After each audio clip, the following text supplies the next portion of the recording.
All right, and we're back with episode number 3. That's always going to be confusing, yeah. What are we on? Yeah, after about an hour of technical difficulties, we finally figured out that the computer won't pick up two different microphones that are of the same brand, right? Or not brand, but the same model. So We can edit that in post. yeah, yeah, that was terrible. That was a large waste of time. Speaking of waste of time, we're going to be talking about morality today, and That was an excellent segue. yeah, horrible segue.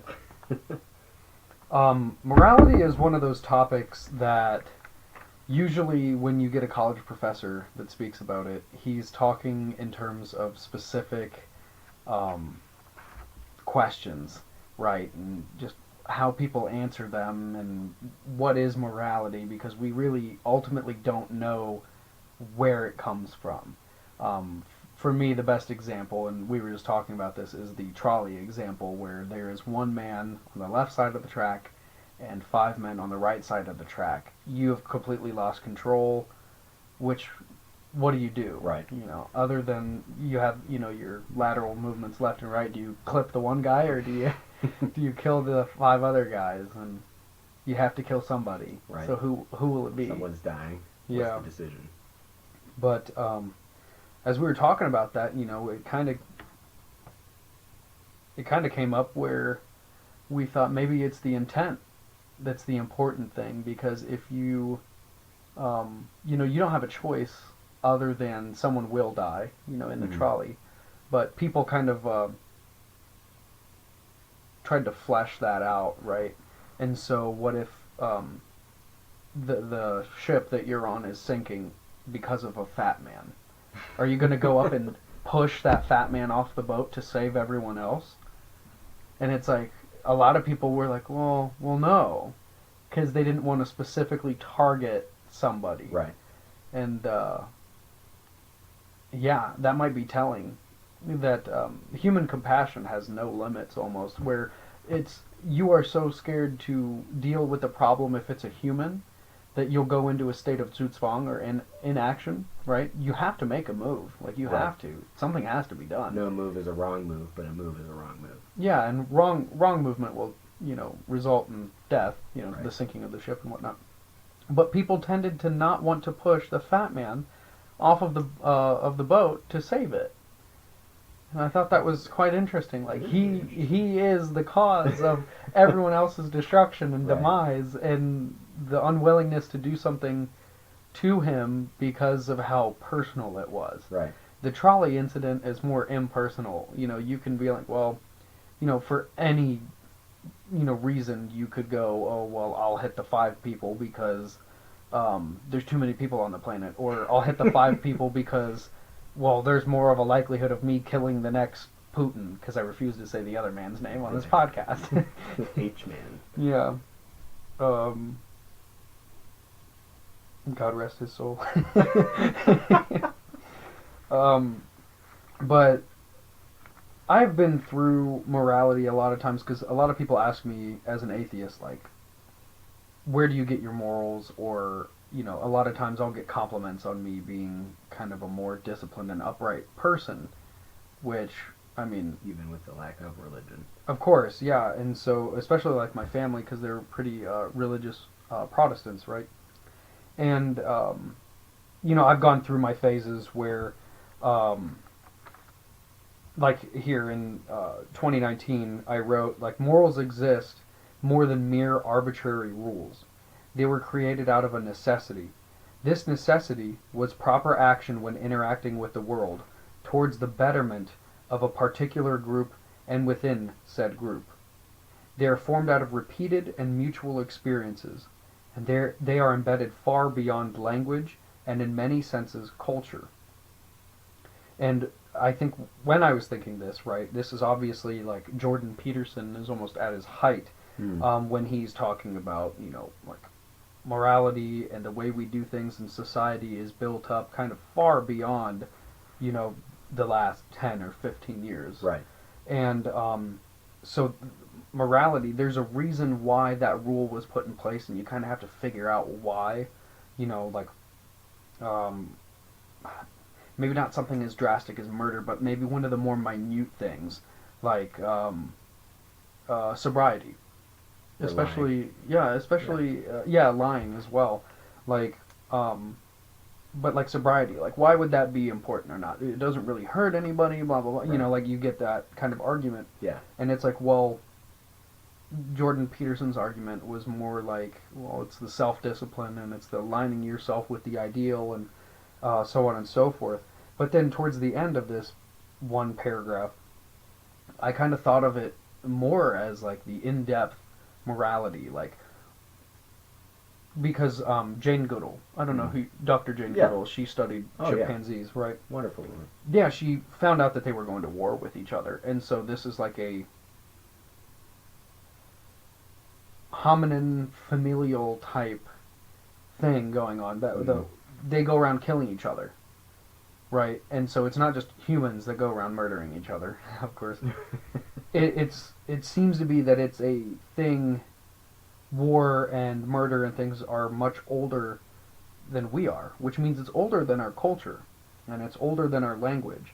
So, why would our more primitive ancestors, I'm talking, you know, biologically primitive ancestors, why would they have decided that murder is not okay? Or that why killing something of our own, you know, ape no kill ape. Right. You know, and that's like pretty profound. I think that can be attributed towards our growth into rationale as beings. Maybe more towards seeing short-term and long-term consequences. I'm not saying that it was a very complex mutual agreement.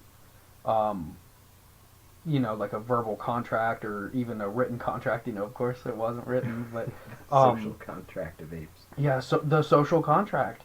I mean, because the social contract, like Jean-Jacques Rousseau was saying, is like that's what builds civilization, right?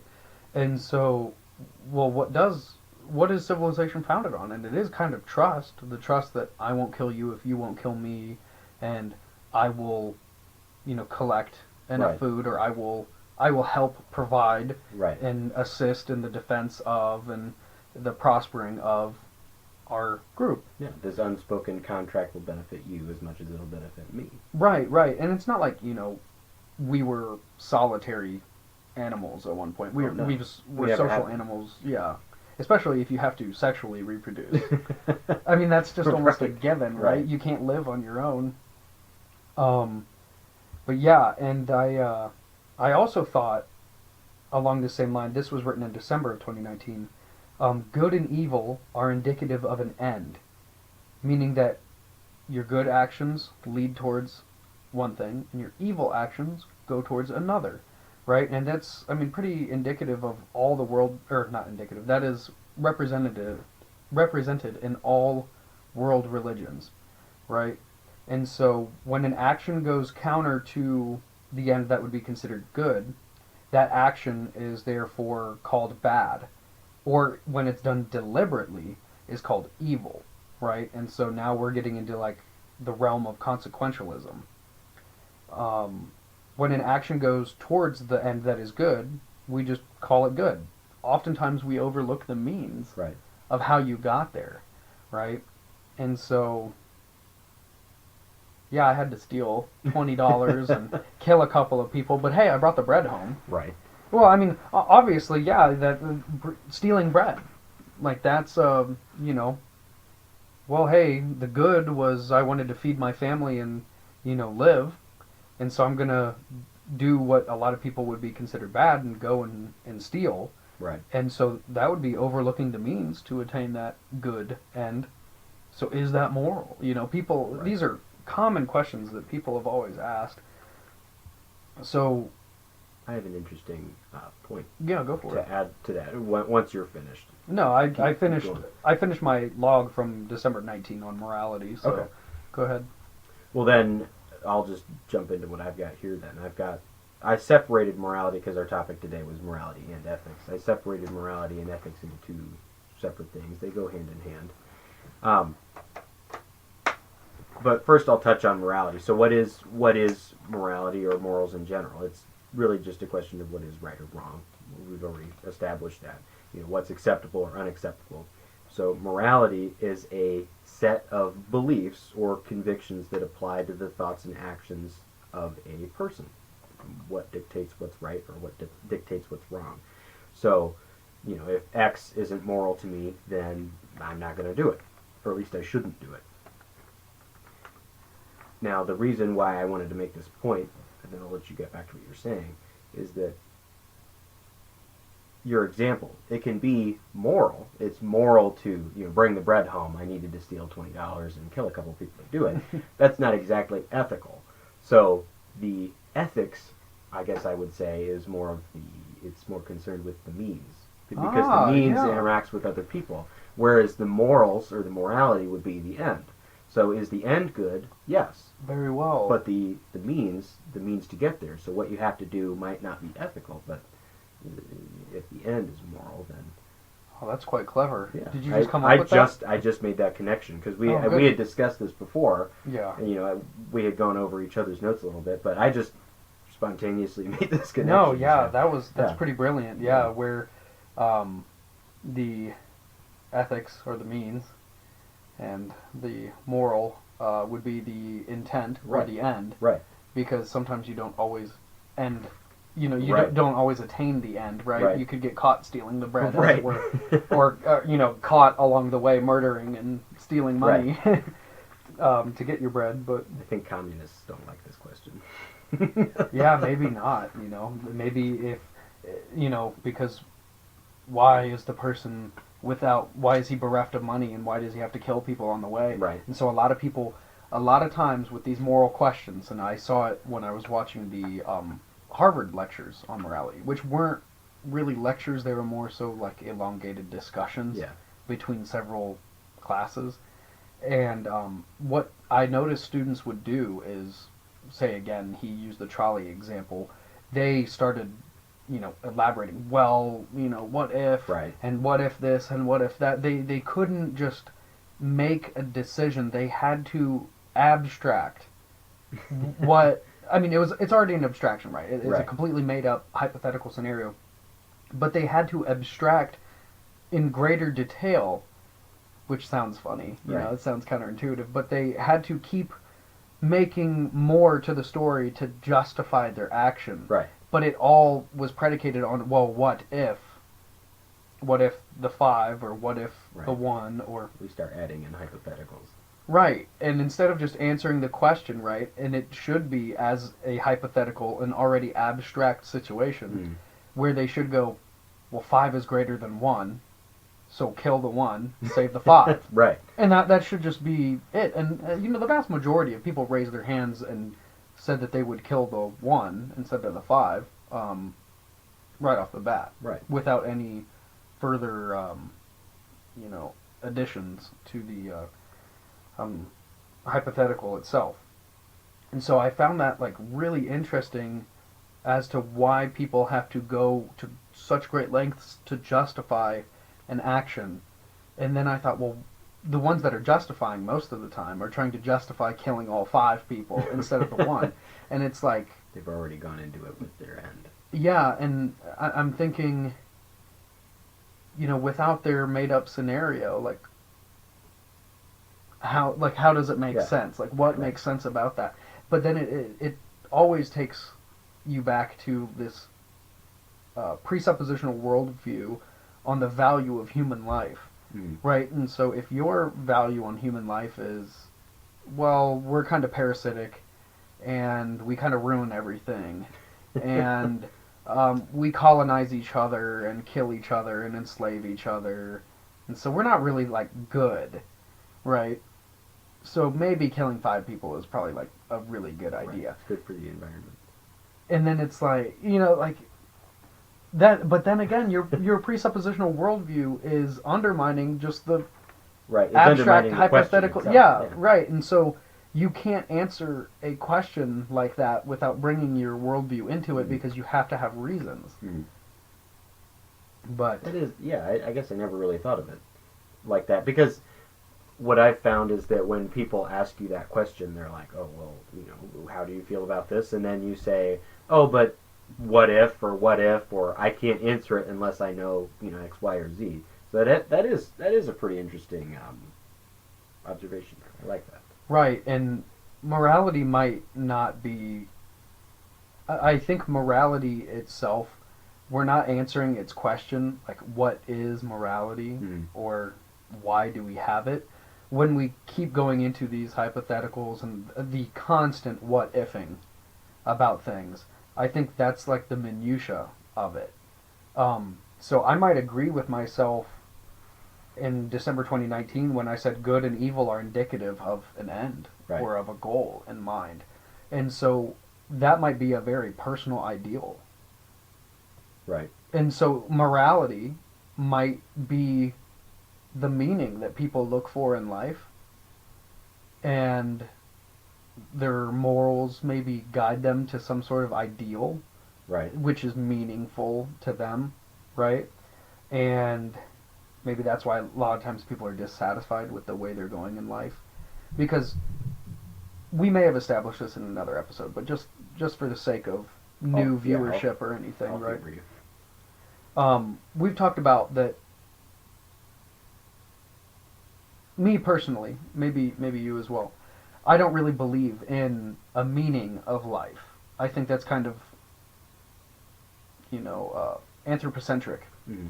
to kind of do, right? Because we're just part of nature. We've evolved, and we're simply here. Right. Meaning is something that we've kind of bestowed upon ourselves to animate us in a way. And so we have a purpose in life, and that's the biological imperative. Our existence was determined by sexual reproduction and the passing of genes and things like that over hundreds of millions of years. Right? It wasn't just the decision of your parents that brought you about. Right. It's the decision of tens of thousands, and like an incredible number. Unfathomable, really. Right. From all these single-celled organisms into the, I'm not even going to go through evolution right now and embarrass myself by maybe skipping something. Right? If anyone is interested in looking at like the systematic classification of life or of evolution, highly recommend a YouTuber named Aron Ra. That's Aron space R-A. That's his actual name. Yes. He reminds me of the villain off Pocahontas. Oh, Just the way he looks. He's so intelligent, and he's honestly like a very genuinely nice person. His politics are kind of out there, but his main channel's purpose is to stop with the creationist nonsense. And he actually teaches people what evolution is in very fine detail. Yeah. But anyhow, back to my point is that it's anthropocentric to say that we have meaning, to kind of assert some greater power other than just nature to your being, right?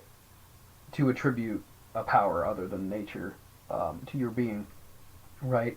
I think meaning maybe is more of a metaphysical aspect, which could be entirely subjective, which that might be another debate or another topic for another time, or maybe we'll get into it this time. We'll probably touch on objectivity and subjectivity a lot. I think so.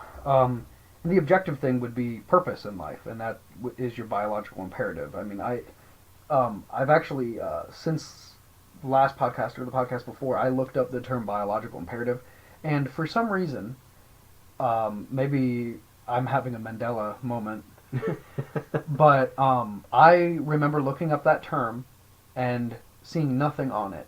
Yeah. And now I look it up, and there's books and terminologies all based on that. Which, I mean, all of a sudden it made sense. Like, what we thought we coined. Not new. Not new at all, but it was exactly what we were talking about. Which is pretty amazing. I think I remembered seeing it on like Starship Troopers or something. Oh, like it was from the book, and I was like, oh, I like that. I didn't really like coin it, or maybe I coined it and then I saw it, Life has a weird way of doing that. Yeah, I can't remember what it was, but I just thought it made sense. Like, okay, what is the purpose of life? Like, it is a must. Like, every Mm. living organism must do this. And I was like, oh, biological imperative. Mm. Like, that makes sense. Because it was actually technological imperative. Was I think Isaac Asimov in I, Robot or any of those books? Sounds familiar. But anyhow, um, good and evil are indicative of an end, and so if your end is X, Y, or Z, that's your meaning in life. So that's where your morals come in. But maybe or not the means, but the just the end and the ideal, right? Morality is the end or ideal, and ethics are the means. So, yeah, maybe that's why in morality there's good and evil, and then, well, we talked about how things are bad or evil. Yeah, so what we had kind of talked about earlier was where if you do something good, it's good. If you do something in the wrong way, it can be bad. But bad is just falling short of the good. But if you intentionally do something bad or intentionally fall short of good, it's evil. It's kind of like a disconnect between the good and the evil. The bad is just falling short of the good, whereas evil has intention behind it. Ah, right. So, yeah, good actions towards that end, good, Right. and then because they can be overlooked, right? All those Yeah. your bad ethics can kind of be overlooked by your, Right. good morality, if you will. Like telling a white lie is bad, but going about your whole life to be manipulative and lie to everyone is Yeah. evil.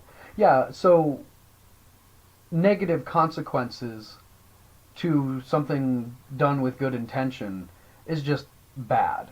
Right. But intentionally doing something bad is evil.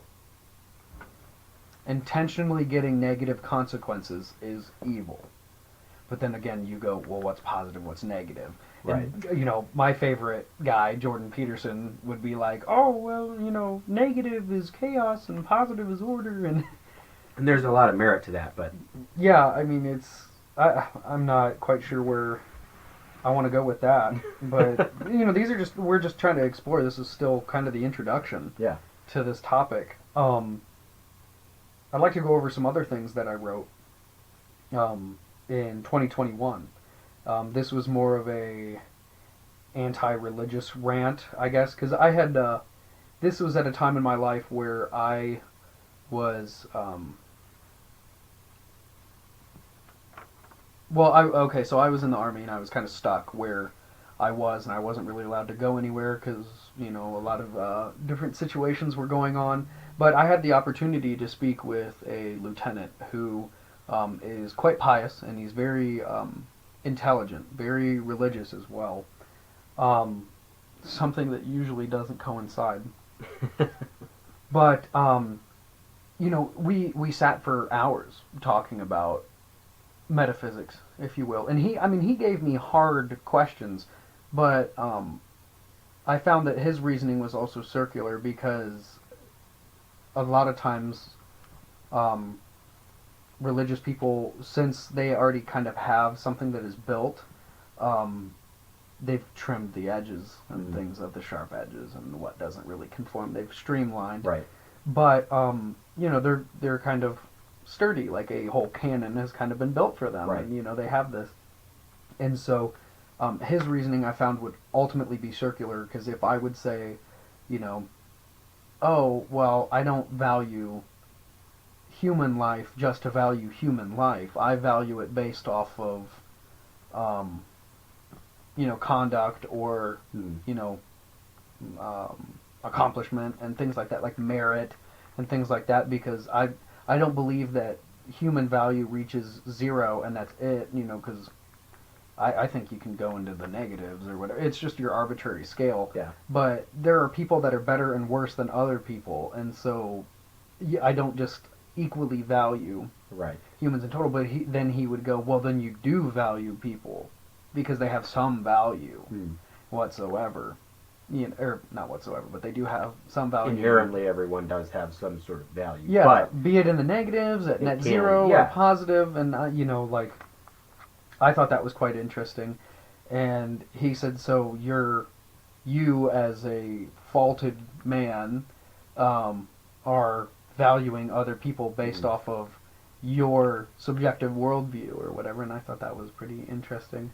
But that is kind of the difficulty of yeah, morality outside of transcendent religious right. set of beliefs, because anything outside of that is, oh, well, it's just your opinion. Well, what do you base that on? Oh, Right. well, what do I? Yeah, well, when I kept answering his questions about like where these values come from and whatnot, and I like point out, and he's like, well, I would say like, well, in nature it seems to be the case that equality doesn't exist, and he was like, well, nature was created by God. It was kind of that like always going back to, well, God, the ultimate authority, laid that down, and I thought that was kind of funny because, I mean, we have truth and we have fact, right? And science can give us facts. And truth is predicated upon facts. But facts are not predicated upon truth because truth is almost a metaphysical aspect of understanding. Truth is self-evident in and of itself. Truth is self-evident in and of itself. Keep going. That's it. That's all I had. That was just, I'm trying to make sense in my brain of what you're saying. Oh. Okay, well, I didn't necessarily mean truth is self-evident. Truth is something, I don't know, like when you read a story and it finally makes sense for you, right? Of, oh, why this happened, or, oh, like, wow, that's really meaningful. Right. Because some people will read the same thing you do and not find anything out of it. Right. Right, but like that truth is like, wow, like, yeah. I don't know, it's kind of like watching or listening to any of these stories that follow the archetypal hero's journey. Like, it's meaningful, it kind of tells you how to orient yourself in the world, and like how to overcome,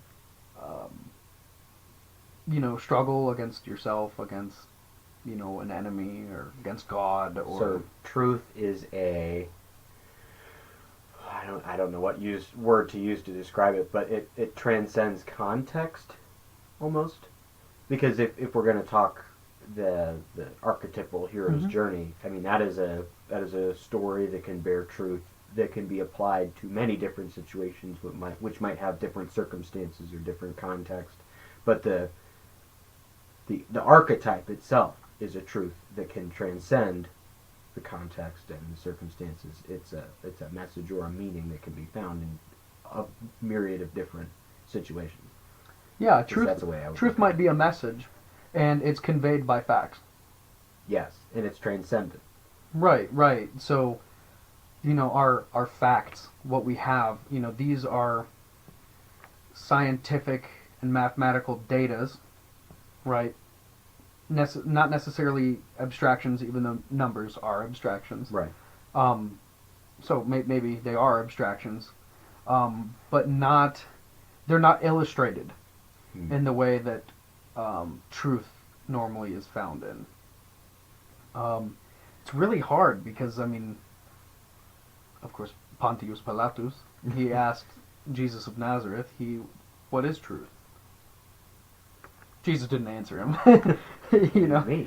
Yeah. Well, of course I know him. He's me. He's me. There's your Star Wars quote for the podcast. Had to get one in there. So I wrote. That was all really just the backstory and a couple questions in addition to me. This is what I wrote in September of 21. I put morals and morality are religious dichotomies that exist solely as scorekeeping mechanisms for where one will end up, be that in paradise or torment. And so, in that case, you're using morality as kind of a, well, like I said, a scorekeeping system, but that's towards an end, right? So your morality is a dichotomy of good and evil, and you're getting points in the good side and you're getting points in the evil side. Yeah, And like karma. if you do more good than evil, you'll go to heaven. That's generally the idea that people have. Of course, you have like your Christian fundamentalists that are like, well, no, all you have to do is believe in Jesus Christ and blah blah blah. Well, like believing in Jesus Christ, you'll have the Holy Spirit, and with the Holy Spirit, you'll have the fruits of the Spirit, and Right. then you will be doing good. Right. Like that's the whole premise is to like stop doing evil things. Right. It's to do good things. And then Jesus is like, yeah, don't even be lukewarm about it. Like, be good, you know. Yeah. So it Be is, lukewarm yeah, about it. yeah. I mean, it's like, yeah, it is putting points into one side of the board or the other, Mhm. and that's like you're going to end up in one place or the other Yeah. based off of what you do. And so my kind of retort to that is, well, in that case, then in reality, there is no good and evil. There are simply just actions and consequences. Because if you don't believe if you don't have a presuppositional worldview that relies on the existence of heaven and hell, Mhm. right? Then you doing good things and bad things is kind of like, Right. like labeling them good and bad is almost superfluous. It's asinine, Right. if you will. That okay, so there is no good and evil. There are actions and consequences. If you're unable to withstand the consequences, do not take the action, Right. right? And then if the consequence is desirable, take the action. That's almost like what you Yeah. would essentially think right off the bat. Like, but then that's But then that's I don't even know if there's a metaphysical term for this, but I would call that like necessarianism. Like, do what is necessary. Yeah. What is necessary is legal. Like, necessicitum est licitum, I think, or licitum est. I mean, it would be imperative. So, it's an imperative. Some Yeah. sort of imperative. Imperativism. I think Biological imperativism. that is self-evident, because if an action is good, then why not take that action? If an action is bad, or that action is going to have bad consequences, then don't take that action. I think part of the problem that we run into then is, well, what determines if an action is good or bad, or what determines if a consequence is good or bad? I mean, if the consequence is negative, well, what means negative? Does it mean pain for me or Right. pain for others? Well, Or yeah. what is the? But maybe I like pain. Masochism. maybe I think that other people dealing pain to other people is good. Maybe It's good for us, bad for my them. views are skewed. Yeah. Skewed, yeah. Because essentially, then you get into, well, in group, out group, good for me, bad for them. Well, if it's good for me, it doesn't matter if it's bad for them because it's good for me. Of course. And then you get into like an egoistic. Yeah. Well, we're talking about consequences, Right. and so that's obviously we're going into consequentialism. Right. And how far do you go with that? Because Like splitting atoms. yeah, well, yeah, because well, you split a human, and then you have to split, Right. well, I guess then smaller bits and smaller bits and smaller bits and smaller bits, right? You have to atomize everything, right? And so in consequentialism, it's like, okay, what is good? Abortion or making a woman carry to term? And it's like, well, okay, let's go the abortion route. Like, yeah, we should kill. Like, we should be able to abort the fetus, Yes. which is like Latin for baby, but whatever. That's a totally different issue, right? Well, we are talking about morality. This is as good a topic as any. Yeah. So, pro-abortionists, pro-choicers, right? They abort the baby, but the consequence is not just her being free from her burden. consequences. Yeah, she's trying to free herself from consequences, Mhm. right? And then the consequence of that is that the baby doesn't grow up to be the doctor that cures cancer. Right. And so consequentially, that baby's inexistence makes so that many more people suffer. Right. But those are the what ifs that, like, Yeah. if you keep going we can't answer the into question unless we do the what ifs. yeah, if you keep going into everything, it's almost like, well, killing the baby is good, but then it's bad, but then it's good, but then it's bad, and I it think- kind of goes back and forth. I think the way that I think about that is that when people are like, well, is it good or is it bad? When we get into the what ifs, people want the what ifs because everything is contextual, or things tend to be contextual. So if is X preferable or is Y preferable? Well, what about X makes it X, or what about Y makes it Y? I need more information, because if I'm comparing apples to oranges, which is the better fruit? Well, I don't know.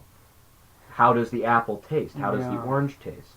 Well, this might be the difference between the psychological. I don't want to say dispositions or anything. I've used that word enough. Mm-hmm. But the psychology of conservative versus liberal, where conservative would just be like, okay, you're either killing a human or you're not. Mm-hmm. Like that's what abortion is. Mm-hmm.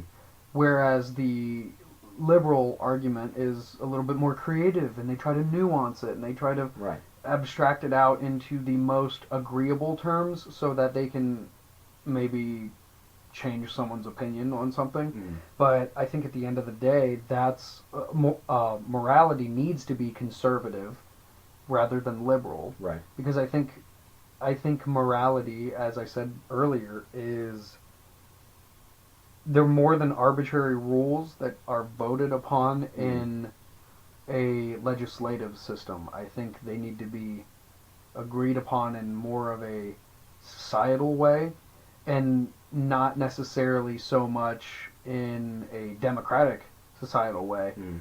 I'm talking about like elders and things like that. Like, I think we're suffering from the same thing that's happening in technology. It's constantly evolving and revolving and moving, that we aren't even observing consequences, and we aren't even thinking long term anyway when we constantly are buying new things. Right. And so I think morality needs to be kind of treated the same way, where we should probably move a lot slower. Our social our morality, I'll just say it. Our morality should move a lot slower than our technology. That I agree with. Yeah. Which, I'll use that as a segue into... I broke morality down into where it comes from. I broke morality down into a couple things, and the first thing I want to touch on is where does it come from, or what are the different forms of how it can impose itself on you, or how you can bring it into your life. So, I'm not even going to touch on the question of, is morality objective? So, for now, religion. Religion is probably the biggest motivator in terms of morality. Where do people get their morals? Well, for most people, it is their religion or lack thereof. Mm-hmm. So, what is religion? That's a big question. For example, the Greeks and the Roman religions, they used human manifestations of morality.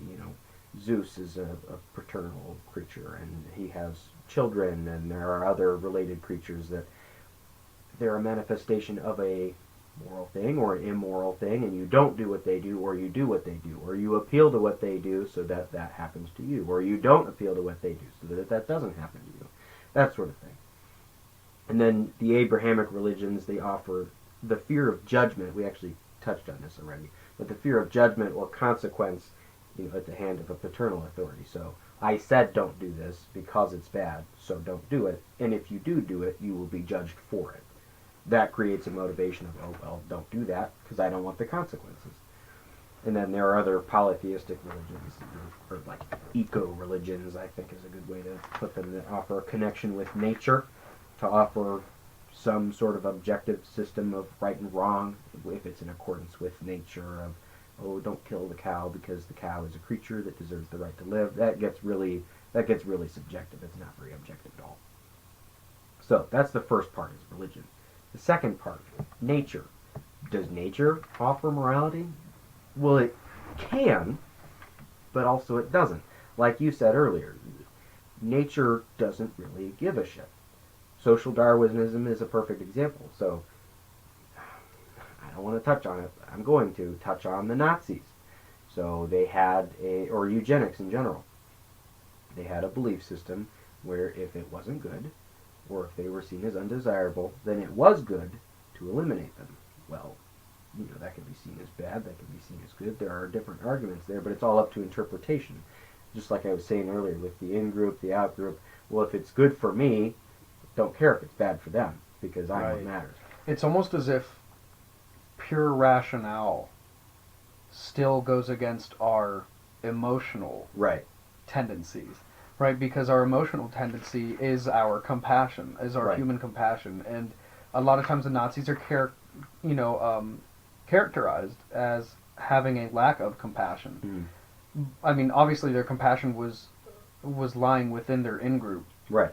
And so they were incredibly passionate just for their in-group. Right. And so, I mean, you can think about all the, policies that they were having for people who had more children and, things like that. And they were giving newlyweds a car and a house and a copy of Mein Kampf. How nice, But, of course, so anything done to those outside of the group or those that were undesirable, you almost think of it in terms of, well, that's purely scientific, right? That's, if there is a deficiency or a deformity in what they would consider to be average or the ideal, eliminating that purifies. Right. And there's an argument to be made there. Yeah. It's just the problem is that with social Darwinism is that it's up to interpretation, and then we get into the problem of, well, how far can you cut something until you're cutting nothing? Right. And so, which leads me to the last one, or actually I have two more. So thirdly, I have environment. So you are told what's right and wrong. It's totally divorced from you. This is right, this is wrong. I know that it's right or I know that it's wrong because someone else told me, an external authority told me.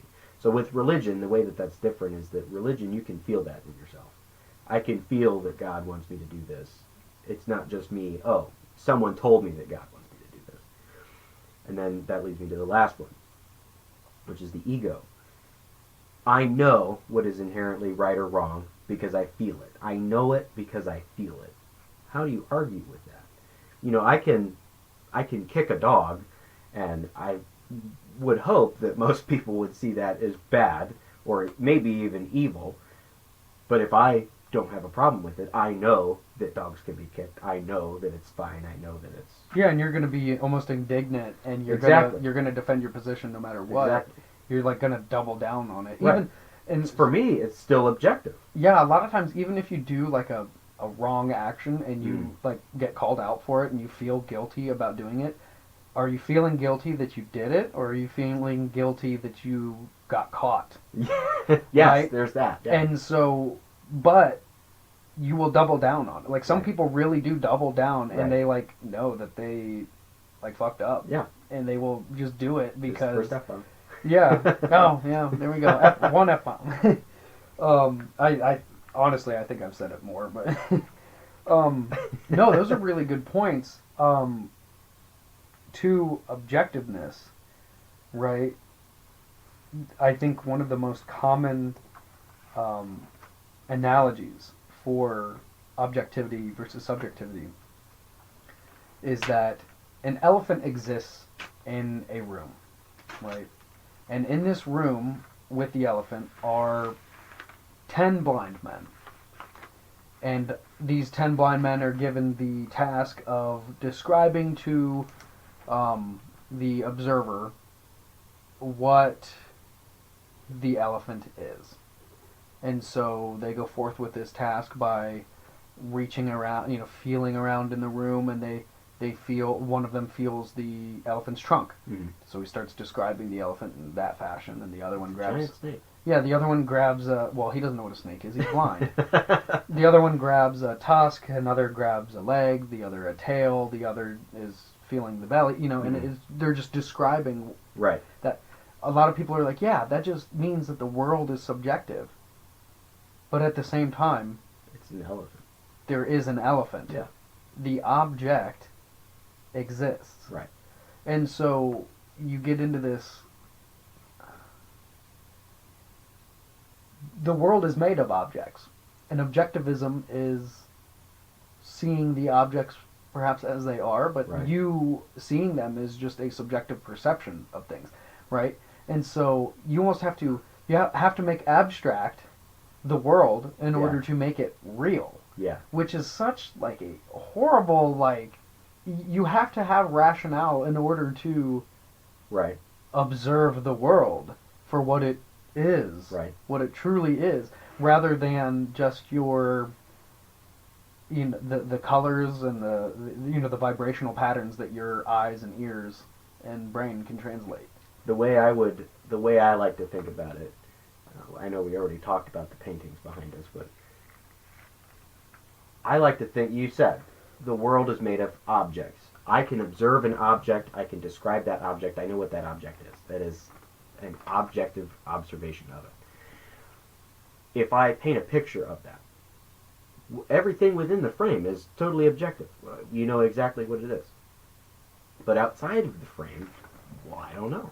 It's just like with the elephant. I can touch the trunk or the tusk even, and I can describe what I think the rest of it is, but I don't know.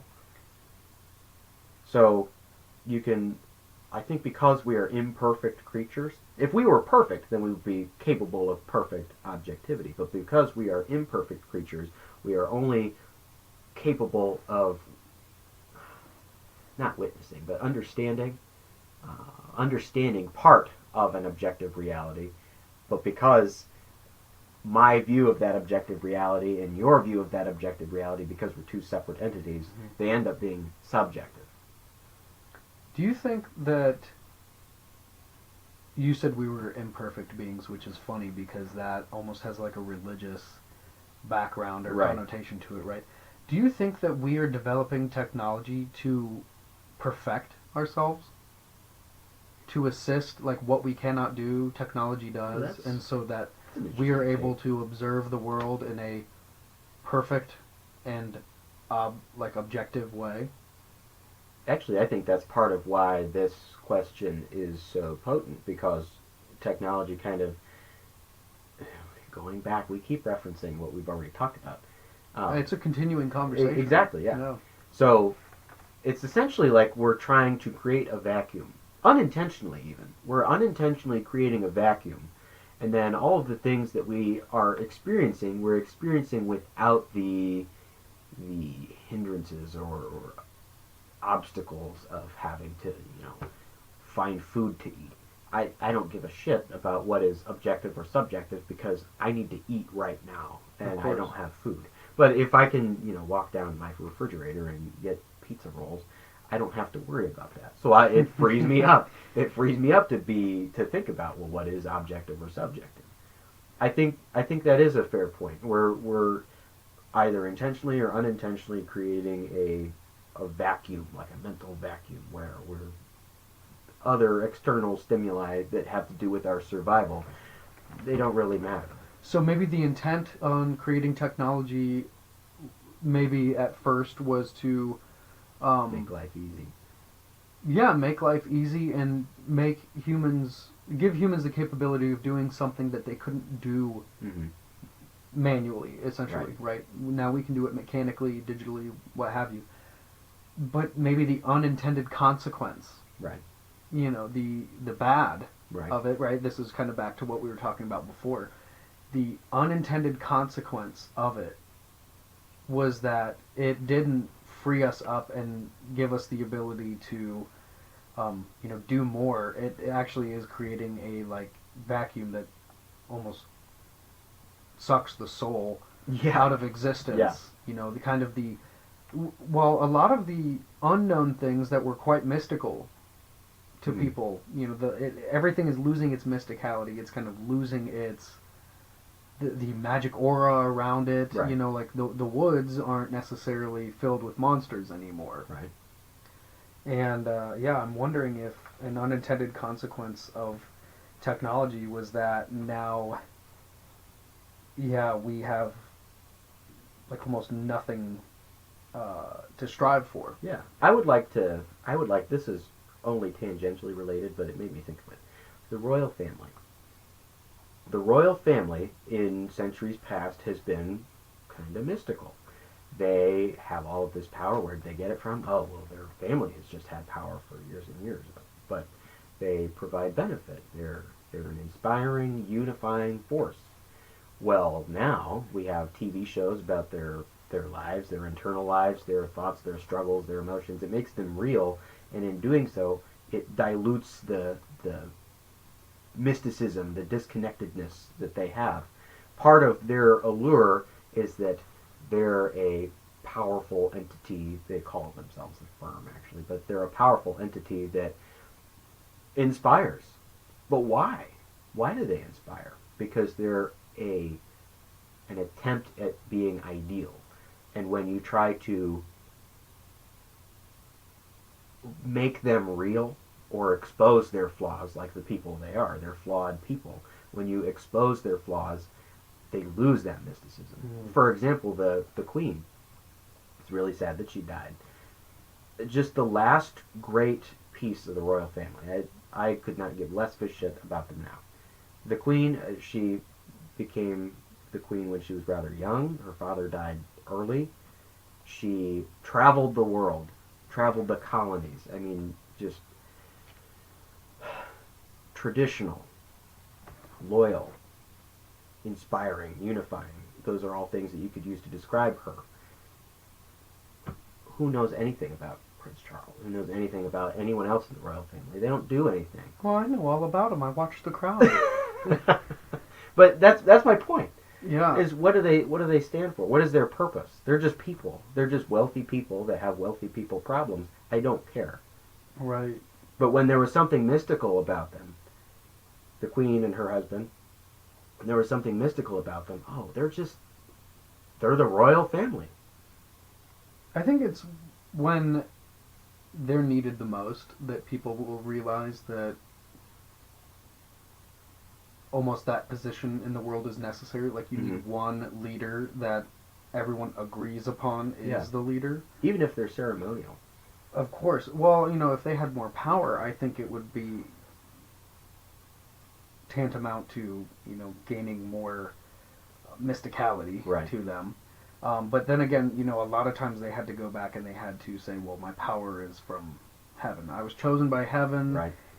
Things like that, the absolutism, which didn't last very long. But it's funny that we talk about this, and this might be completely circular, but when we talk about the Queen, you mentioned her as an ideal, and it's like, oh, well, striving towards ideals is noble. And it's like, oh, right. We use that word in two separate ways. Noble, as in someone who is what? Right. They might not necessarily be noble. I mean, the archetypal noble is kind of a tyrant. Right. So did the word come first, or did the title come first? But I think it would definitely be the word, because you would say noble man or something. But I don't know if it has to do with wealth. I'd like to look into the etymology of that word. That is a good question, actually. I don't know where noble. But from. Anyway, we were talking about a little bit of religion, and you had mentioned the Roman gods and things like that. And it reminded me of something that I wrote. This was actually more recent, but my opinion on what the gods and things actually are. I don't think that they were real insofar as they were beings separate from humans. I am of the mind that the gods are little more than a persona deification of human emotions and an animism of certain times of the year and or terrestrial or astronomical events. Absolutely. Right. And absolutely so agree. to break that down for people that may not know exactly what a lot of those terms mean, our emotions, right? We have anger and love and things like that, right? When we personify those things, we make them into a god of war. He is a, he or she is a god or goddess of war, and we make them look like humans, and we make them, like we personify our emotion into just a single being. Like all he does is war. That's what he's good for. We call him when we want to go to war. Anger, wrath, vengeance. Any of those things. And then, of course, when you make that kind of perfection, you deify it. you begin to worship that as, you evoke Mars, Tyr, Wotan, things like that when you want to go to war, right? And or when you want to make love for Venus and all the other ones. Aphrodite. Yeah, Aphrodite, which became Venus. Yeah, right. Or the Romans. So those are just like human emotions. That's love or lust, even, but anger or justice. Right. But a lot of these things, they're just human emotions that were personified and then subsequently deified based off of their perfection of an ideal. And then animism of times and year. Okay, so like the zodiac, the zodiacal things, they kind of animate times of the year. That would be more of like the spirits or day and night or things like that. The wrath of God are astronomical events and things like that. So, that being said, all the polytheistic religions are they can be broken down into that. I believe. I think that. I absolutely agree. I am of the opinion and of the mind that is the origin of religions. And it's simple. It's simple, and it's really clear to me that it's not like people sat around and said, you know what, we're gonna think of this dude. Anytime I'm mad, it's like this dude. They didn't sit down and come up with that. It's just over time, when you have a story, it becomes deified. Right. The more you tell a story, the bigger the snowball gets, and then eventually it turns into a deity. What's funny is I follow up kind of what you just said, right? I'm therefore certain that religion is not the source of morality, because I'll follow up with that. Religion seems to be a series of illustrations surrounding a pre-existing rule or moral that answers the question of younger members in the audience when they ask why. Right. That their question, I imagine an old man with a stick and a butt flap and Birkenstocks, caveman, and he's sitting there around a fire with these young children, and he's telling them, do not, go out into the woods at night. And they sit there and they go, why? And, obviously, some of your early hominins, right? If mom and dad said don't do that, it more than likely resulted in you dying. Yeah. And so babies and children kind of developed, our species developed that when you're a child, you just kind of obey any authority. Right. Because, usually if you don't, it results in death. Right. And so when kids start asking the question why, and you kind of are at the point of survival where you can kind of get creative, you kind of add to that, right? But you're not coming up with a god at first. You're coming up with, Cain and Abel. Right. Maybe. Right, and now Cain and Abel are kind of used as references, mythological references to something, but then Cain and Abel might be, transmuted into other stories, Right. And Cain and Abel are just one iteration of fratricide. Right. Fratricide tales. Well, it could even be so simple as, going back to your example, if I picture a caveman family just sitting around a little campfire, and they're in the middle of the woods, and the kids are like, well, I want to go over there and pick berries, and mom and dad are like, no, you can't go out there, it's dark. Well, why? Well, maybe they didn't, maybe this isn't true, but it works in the situation. Well, you had a brother, and he went into the woods, and he didn't come back. You don't want to end up like him. Right. Oh. And then it becomes a thing. Right. Or,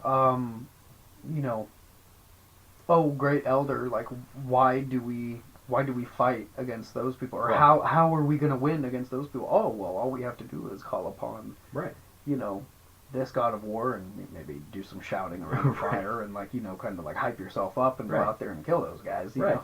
Well, even simpler is, when I was younger, when I was a child, I was scared of the dark. I didn't want to lay in my bed in the middle of a dark room. I can't see anything. I don't know what's out there. There could be something bad right in the corner. Babies know that. If you put a baby in a dark room, they're going to cry. They're scared of what they can't see. It's the fear of the unknown.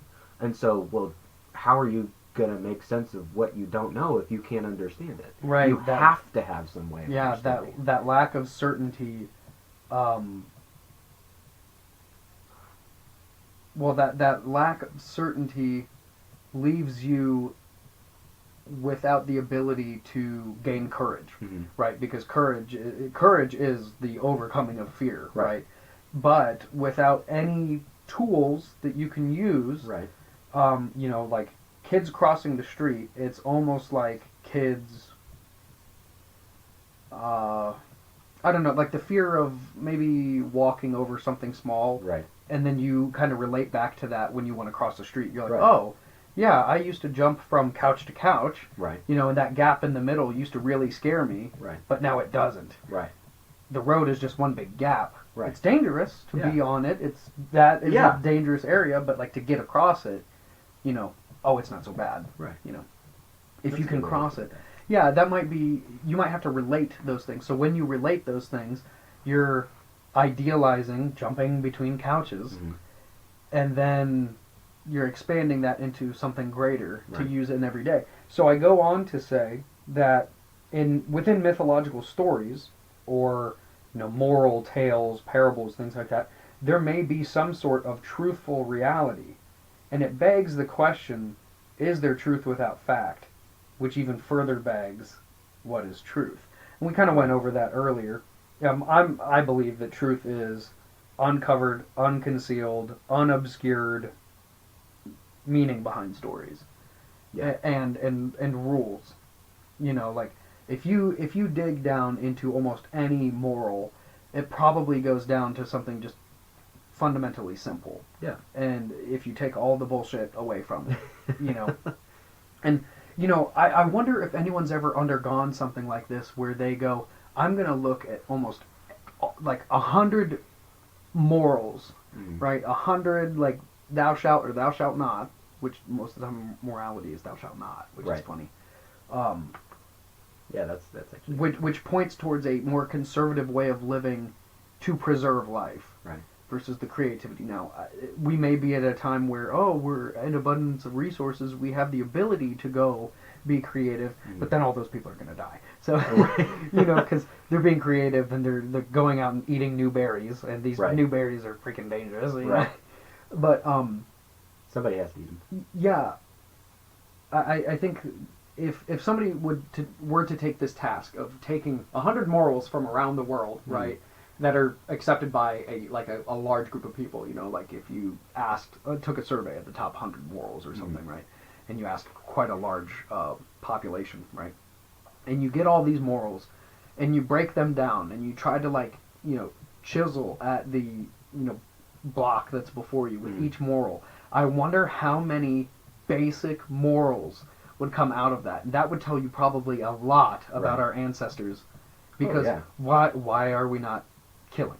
Why are we not stealing? Why? I mean, do that with the 10 Commandments. Like, why are those such important rules? Right. And it's, it might boil down to, well, we didn't see a lot of these rules until like Hammurabi's Code. That's like that's the epitome of the what the 10 Commandments are. And funny enough, for anyone listening out there, there are more commandments than just the 10 in Exodus. There, in another chapter there's more, and in another chapter there's more, and so I'm just thinking Moses made a daily trip up to this mountain and was getting lightning bolt chiseled rocks, and I'm probably thinking, man, that must have been some pretty awesome, like, what is it, the DMT burning off of that acacia plant, because it was a burning acacia bush, right? Yeah. And that's why the Freemasons use that symbol for knowledge, right? Or like enlightenment. The burning bush. Yeah, the burning bush. I think it was acacia, right? I don't know off the top of my head. Well, that has That's a good question. DMT in it. Yeah, we have Google devices. We can probably look that up. It is amazing that Jamie, we have. pull that up. We have all of the answers at our fingertips, and we still ask questions as if we are incapable Well, I think we're trying to exert our brain onto this rather than our brain being exerted upon, but I don't think that could ever happen. Very seldom are any ideas unique and new. But back to the religion thing. Well, I'll let you look this up before I Says, go. the burning bush, species of bramble, Rubus sanctus, that is native to the area, and Latin sanctus means holy. Of course, yeah. It just means holy bush. Didn't say anything about acacia. No, it doesn't say anything. It doesn't say anything about it. I'll have to read more. For all intents and purposes, YouTube, or not YouTube, but Google is lying. It's run by the Rothschilds. The Rothschilds trying Yeah. to make me forget what I'm talking about. Yeah. But anyhow, you get to... Okay, if I think that morality are just maybe basic rules that, you know, our ancestors, our primitive ancestors came up with. I'm not talking about 6,000 years ago. I'm talking about 300,000 years ago. Right. You know. Stuff that apes do. Yeah, very basic rules. Ape no kill ape. Don't steal banana. You'll get together strong. Yeah, like if you steal banana, like ape kill you. Right. But ape no kill ape. Well, justify you know, Right. ape justify killing. Well, you steal my banana, I steal your banana. I steal your wife. Yeah. You know, and we could go in for hours about chimpanzee and bonobo and Right. gorilla and all those different hominins and talking primates. It's and why interesting. they- I was listening to, you know how Jordan Peterson, he doesn't really do his lectures anymore. He has conversations or a podcast of his. I was listening to him talk to Vanderval. I can't remember his first name. Franz de Waal. Maybe. Very incredibly accomplished, very famous Dutch or Danish. Yeah, Dutch biologist. primatologist. Yes. He- I have his books here. Let me pull these books up because he would be Van, so he'd be in here. Let's see. Oh, Daval. My bad. Yeah, Duvall.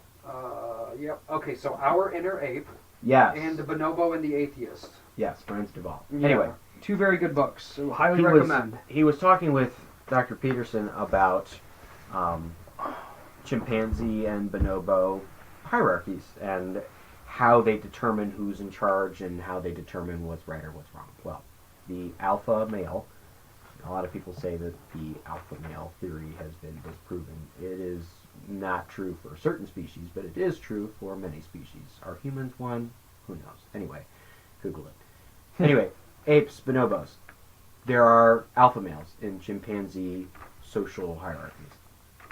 If you have a chimp that is compassionate but strong, and he has the support of other strong apes, then they will follow him, and that is the order of things. It is really hard to rule through violence. So if you have an ape that is incredibly violent and he browbeats or literally beats all of his competitors into submission, they will overthrow him.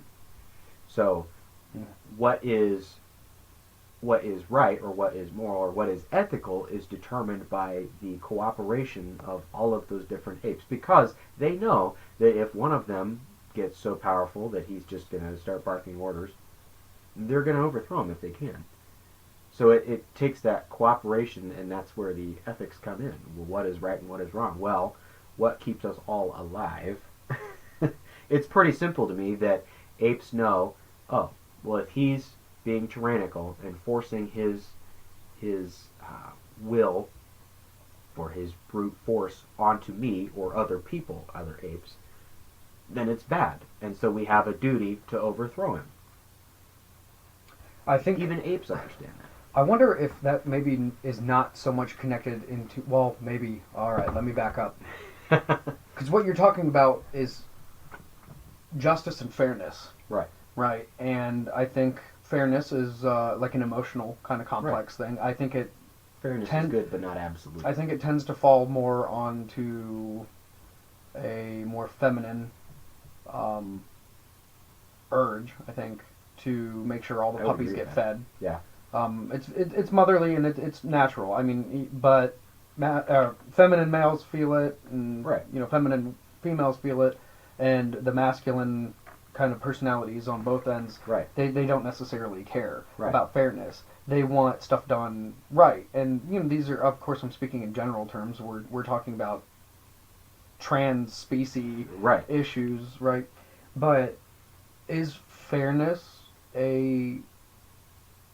is that more aligned with morals, or is it aligned with ethics? And I think that's aligned with ethics. I would think say that has that to do with justice is moral and ethics are. yeah. Yeah. I'm glad that Yeah. you brought up to Yeah. split those things, because I didn't even think about, because I grew up in a very religious household, Yeah. right? Going to a Christian school and going to church a lot. And it's not that I feel like I hated that, I wanted to go to a bigger school because I had more friends over there. But, Right. that's besides the point. I'm very thankful that I was raised in such a situation that I could be introduced to like thinking Mhm. and maybe like reasoning, because I happen to have a lot of good Bible teachers that raised questions and didn't necessarily answer them for you. Right. They wanted you to kind of go look in the Bible and find the answer, but I just kind of like I pondered Right. a little bit. But no, I'm really glad that you brought up that there is a difference between ethics and morality, because my background, there is no difference. Right. Because there is correct action, and that is aligned with your belief Right. system, right? And so in Christianity, stealing bread is not acceptable. Right. You are still sinning. Right. Because God will somehow provide. Your faith might not just be strong enough. Right. Survival of the faithist. Yes. The faithist. I a faithist. I am a faithist. No, but then, well, yeah, because ethics are more aligned with action and doing, and those have to those duckies have to be in line for morality. And so a lot of times, though, when something really good is done, or what people perceive as good or they enjoy, right, it's happiness and they're pleased by it, Right. they're willing to overlook all the egregiously terrible things that Right. were done. I mean, for example, you like Nestle chocolate? Oh, I understand that they are such a horrible company. Right. Horrible company. Apple and Google Right. and every company, corporation out there, every product on the market is basically the result of like immense amounts of human suffering. But Yes. you are pleased by the taste of chocolate on your taste buds. You just yum yum yum. This is so good. Oh, I love this. And then meanwhile, like kids are enslaved in Africa with like one arm because King Leopold like cut off 10 generations of your family's arms. Right. Like, is that Yes, no, quite literally. Yes. Yeah, and so chocolate Leopold is III not people. that chocolate is morality, but a lot of times, especially religion, right? If you get into real fundamentalist Right. religion, Islam, Christianity, Judaism, especially, well, I think it's Abrahamic religions that really push morality into they convolute morality and ethics, where it's all the same thing, right? They convolute it in the sense that back me up. What was I just saying? They convoluted in the sense that you were talking about how they're not the same thing, but these tend to be associated with each other. I mean, they're associated with each other, but they're not the same. Oh, yes. Okay, I was going along the lines of, since they view morality and ethics as the same thing, it's just morality, right? And in their fundamentalist beliefs, morality is not indicative of nice and pleasant. It is indicative to that God is pleased, or Justice. Allah is pleased, or Yahweh is pleased, right? Well, and it might not just be justice, but it's kind of arbitrary, whatever God wants, and which Right. is up to kind of interpretation. But if good in the God's eyes is that they're pleased, is morality in a religious sense truly about a God with a masturbatory complex? That's interesting, actually, because I'll use, for example, the Spanish Inquisition. Nobody expects it. No, I'll use when the Spanish came over and they started to evangelize the natives, right? They could view that as moral. God encourages you to evangelize others and get them to also believe in God. That's a good thing. if you fall into that Christian mindset. Mhm. Well, there are ways of going about it, and their motivations for doing so may have been religion, but also lust for gold and a lust for power. So they may or may not have, they definitely weren't, been ethical about evangelizing. So, okay, your pagan gods, they're phony, they're fake. You should not believe in them. We have one, a lot easier for you to understand, and also he's correct, and if you don't believe in him, you will burn in a lake of fire for all eternity. How does that sound? Do you want to agree with that, or do you not? Oh, well, we don't. Okay, well then I'm going to burn you at the stake. I'm going to round up your whole family, force them to take Jesus Christ as their Lord and Savior. I'm going to take their gold also, but I'm going to pat myself on the back because, well, I have just fulfilled the Great Commission. Yes, Yeah. I have fulfilled the Great Commission. I have evangelized the people who are unknown to God, or that God was unknown to them.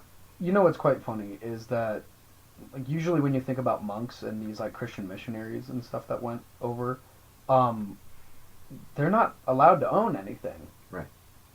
So, what was the missionaries' motive for doing? Because the missionaries were the ones that burnt like all the codexes in South America and stuff like in Central America. They were burning people with candles and things like that. So you think like they weren't really gaining anything by it. Right. I mean, Their moral principles yeah. dictated that they do so. And they could, I'm not saying that Christianity in and of itself it's moral to burn people at the stake if they don't believe in God. You can see it that way, but that's because humans are imperfect. But Right. again, Well, they were trying to use their emotional whatever to justify to create a rationale for justifying ethics Right. and morality. Right. But like they knew what the ideal was, right? It is indicative of an end, and the end is going to heaven by doing the right thing and following it. It's just so difficult to actually get into the heads of people that you never met and that you don't you weren't actually there. Like you don't. I mean, how much of it is actually true? How much like. Well, it's no different. Humor me here. If you do happen to not agree with what I'm about to say, that's fine, dear listener. So say being transgender is bad, right? Or no, say being transgender is good, and all of these conservatives are, transgenderism is so bad. We can't have it. It's not natural. It's bad. It's bad in every sort of way. Well, is it bad to oppose it, or is it evil to oppose it? If we're going back to our question of what's good, bad, or evil, evil is having the intention of being bad, whereas bad is just falling short of the good. Well, if I am trying to say that this thing that is good is bad, am I being evil by trying to stop it, or am I just falling short of the good? Say that in less, in simpler terms for my brain. Okay. I'm trying to think. It sounded great in my head, but as I said it, I knew it wasn't. That last bit was kind of confusing. So, were you trying to say that being contradictive? Were you trying to say something about being contradictive? Because you were like, oh, if I say that it's good, and it's actually bad. No. So if say something objectively is good, and I am going to oppose it because I don't think it's good. Okay. Subjectively, I think that it is bad or evil even. Yeah. Is my opposing what's good bad, or is it evil? My intention is that I'm going to weed out the bad. Oh, that's the reason for every religious conflict ever. Exactly. I mean, any conflict ever. It doesn't have to necessarily be religious. Exactly. It's because you think what you're doing is right. It's because morality is completely emotionally based. Right. Because it's Egoistic. yeah, kind of. Because it's all based on our emotions. Yeah, and your ego wants to impose itself upon others, because then it would kind of line up all your duckies and make your world a little nice and neat and wrapped up. In the words of David Hume. I'm going to talk about him every time. Every podcast that he's going to be mentioned. In the words of David Hume, reason is and ought to be the slave of the passions. It ought to be. That's his quote.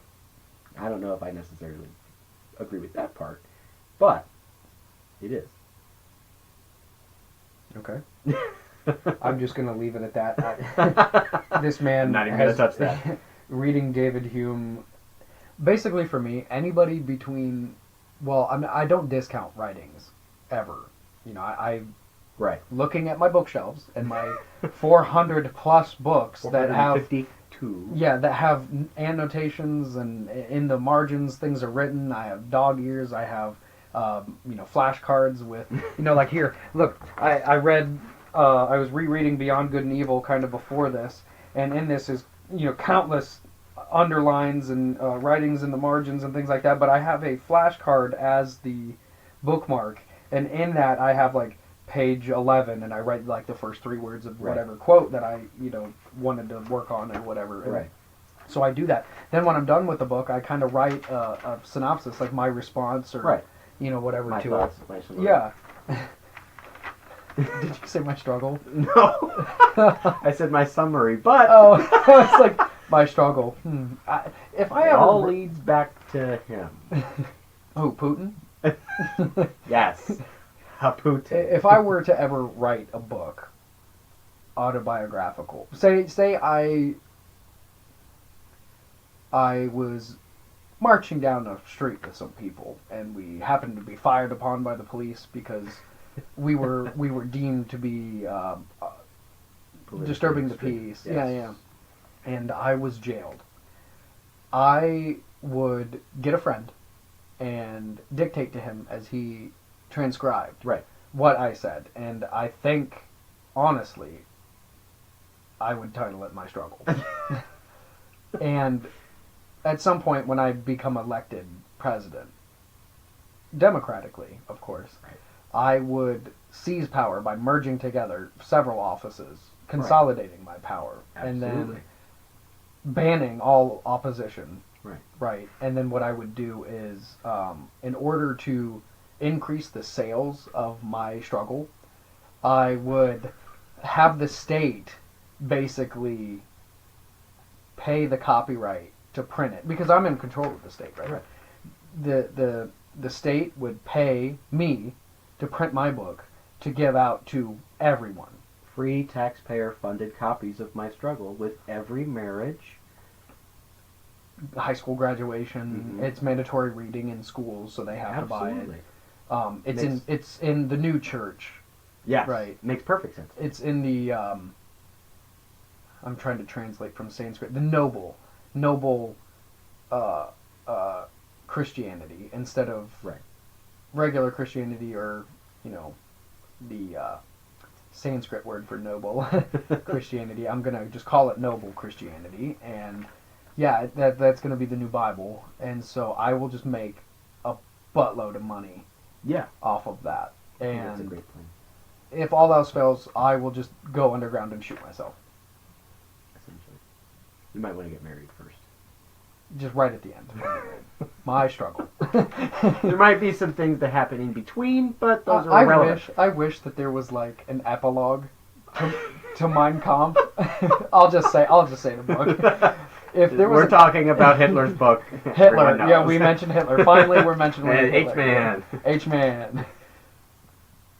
But I wish there was like an epilogue, and it was like, well, everything that happened after that you probably have heard of, but let me tell you my side of the story.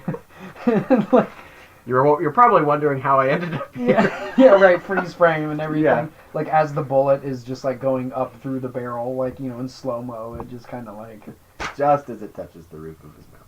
Well, which it didn't. No. Which it didn't, because he escaped to Argentina. Oh, of course. Or no, I think the CIA file said he died in Spain. He's still alive. Oh, at 133. Yep. He would be 134 this 420.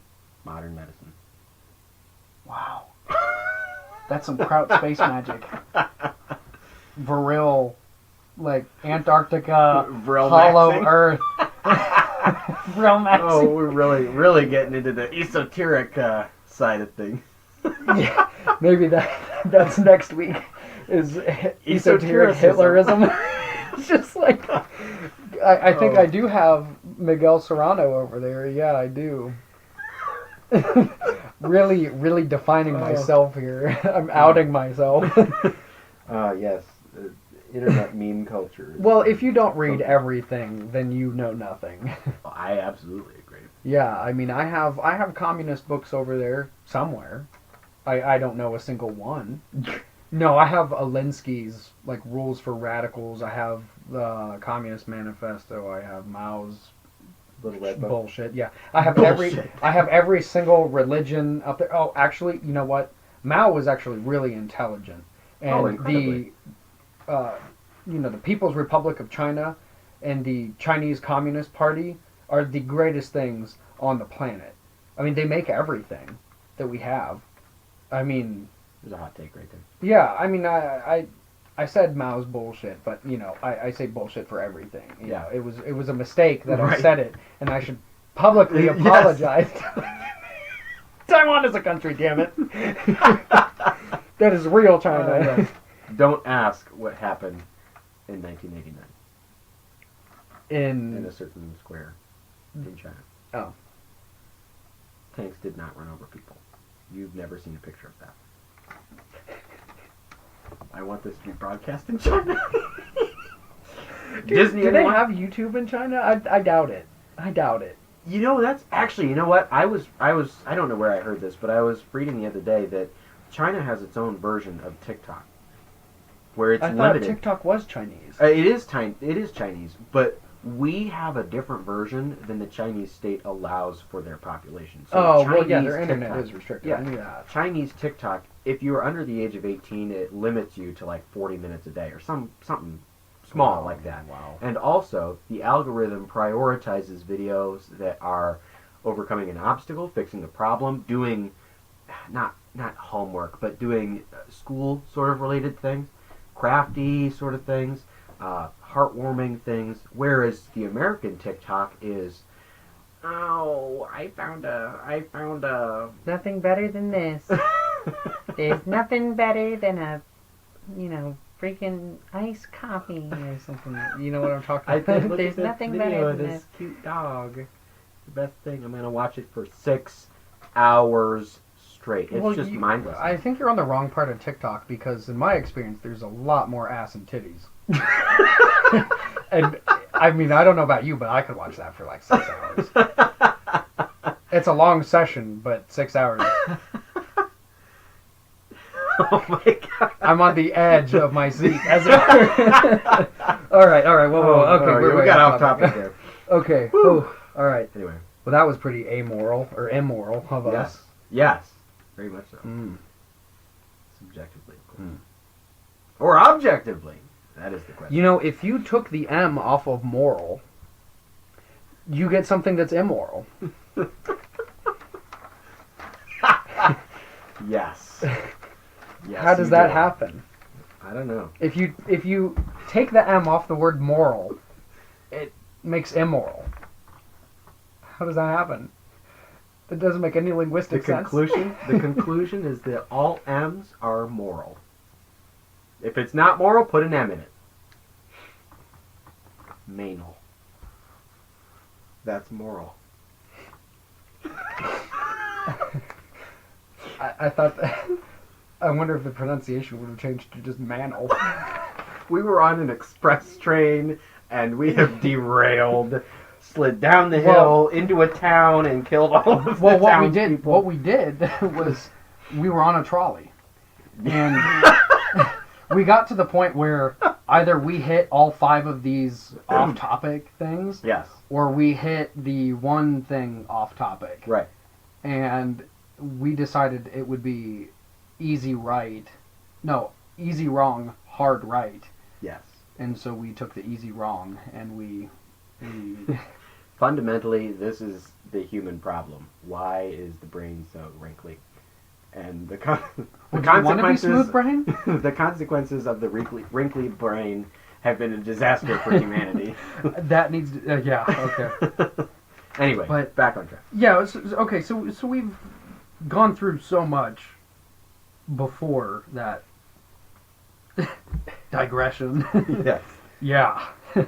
But we kind of came to the point where when one exists in a world without gods as the overarching authority by which all laws are from, how are we to form morals? In that sense, we're left with hollow words such as good and evil. Those are pretty. They mean nothing if the end isn't. If the end is just death, right? Then we must come up with a new end. And at that point, you mentioned something along the lines of we're imperfect. Mm-hmm. Well, we're perfect. We're perfectly animal. Perfectly imperfect. Yeah, I mean, we are exactly the way that our chemistry is supposed to be. Even with foreign things interacting with our body, it's exactly how it is supposed to be. If you were to look at it in a Darwinistic way, being perfect is being imperfect because evolution requires that there are external stimuli that you have to adapt or evolve to fit into or adapt to solve. Our imperfection gives us the malleability. Yes. And adaptability. I mean, let's just be scientific, I guess. The adaptability.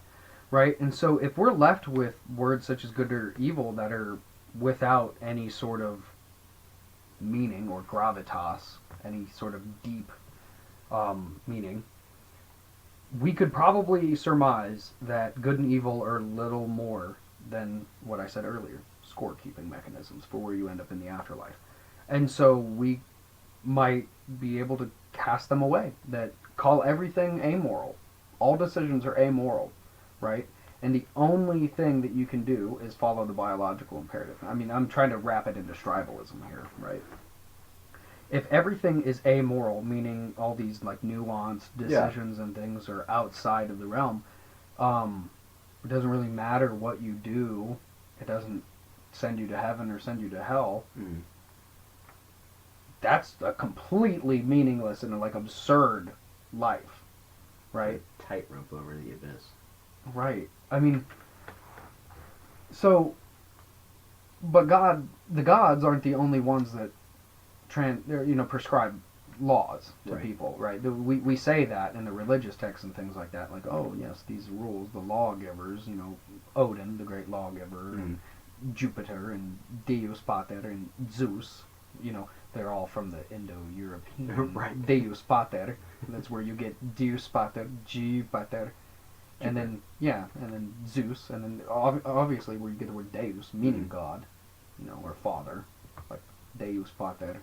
Well, Deus Pater, that would be Pater the Father, and Deus and Zeus, and then that means the sky. That's why Jupiter's the sky god. Zeus is the sky god. Right. But anyhow, Father God. Yeah, like I was saying earlier, our morality is probably simply based off of a handful of just more basic, rudimentary rules for group living, right? And they might not even have been agreed upon rules. They might just have begun to exist. That way it would help propagate the species or the group. That then makes me think of the question, which came first, morality or ethics? Because along that line of thinking, if it's something that we've agreed upon and that's how we've established what's moral, then it would be, if the ethics are the interpersonal, then what was ethical, or what we all agreed was ethical, just became the standard, moral. Well, I think what I was trying to do is I was trying to go from, because earlier I said, we were talking about rationality and how a lot of morals and things like that are emotional. I'm trying to go a level deeper. Okay. Into instinctual. Oh, yeah. Where, I don't kill one inside of my group because there is no ration for it. I don't know why I'm trying to make it into a sentence to rationalize it, but animals not killing another animal within their own group just to do it,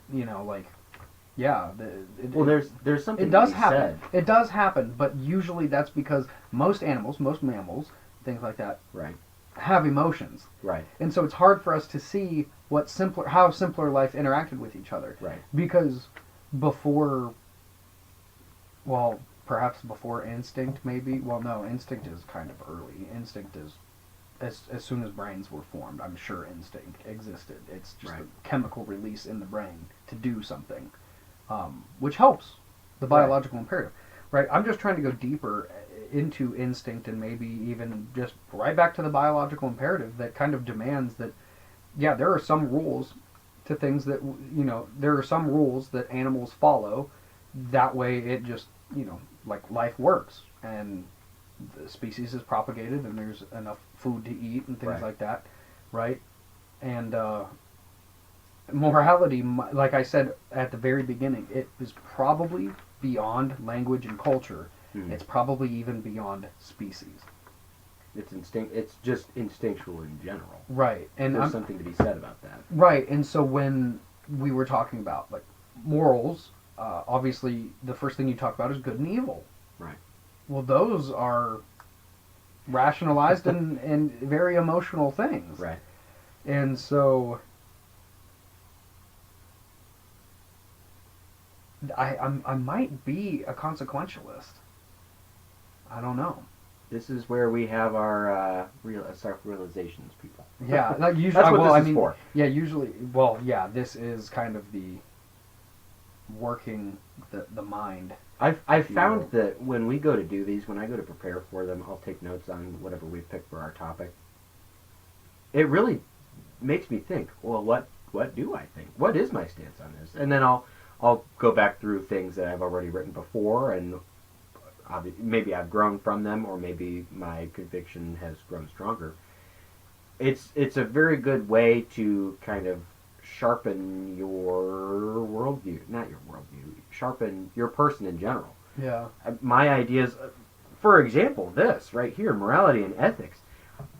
It didn't occur to me very much the difference between morality and ethics. I had written about it before. I've written extensively on morality in general, but I've kind of moved away from what I had written before. I don't have it with me, so I couldn't tell you. But